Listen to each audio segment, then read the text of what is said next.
അള്ളാഹുവെ, നീ ചിലവഴിക്കുന്നവർക്ക് പകരം നൽകണേ.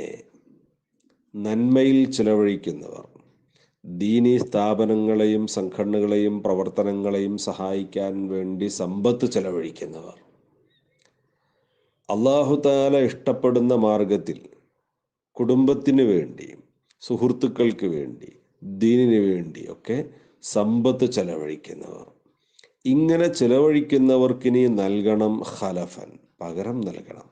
അതിന് പകരം നീ സമ്പത്ത് നൽകണം റബ്ബേ.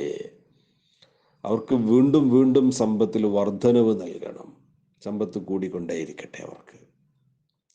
വയഖൂലുൽ ആഖർ, മറ്റേയാൾ, കൂടെയുള്ള മറ്റേയാൾ ദുആ ചെയ്യും, അല്ലാഹുമ്മ അഅ്തി മുംസികൻ തലഫ, അല്ലാഹുവേ, ദാനം ചെയ്യാതെ പിടിച്ചു വെക്കുന്നവന് നീ നാശം നൽകണേ, അവൻ്റെ സമ്പത്തിനെ നശിപ്പിക്കണേ. അവൻ എന്തിനാ സമ്പത്ത്? കൊടുക്കേണ്ടയിടത്തൊന്നും അവൻ കൊടുക്കുന്നില്ലല്ലോ. കുടുംബത്തിന് ചെലവഴിക്കുന്നില്ല, ദീനീ സംരംഭങ്ങൾക്ക് അവൻ ചെലവഴിക്കുന്നില്ല, പാവങ്ങൾക്ക് അവൻ ദാനം ചെയ്യുന്നില്ല, അവൻ പിടിച്ചു വെക്കുകയാണല്ല.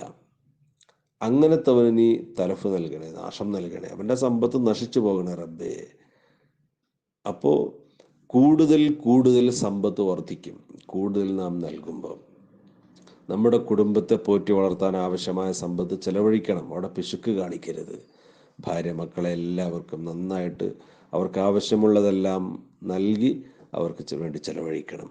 അതുപോലെ തന്നെ ദീനീ സംരംഭങ്ങൾക്ക് വേണ്ടിയിട്ട് അല്ലാഹു തആല ഇഷ്ടപ്പെടുന്ന മാർഗങ്ങളിൽ പാവങ്ങൾക്ക് എല്ലാം ധാരാളം ചെലവഴിക്കുക.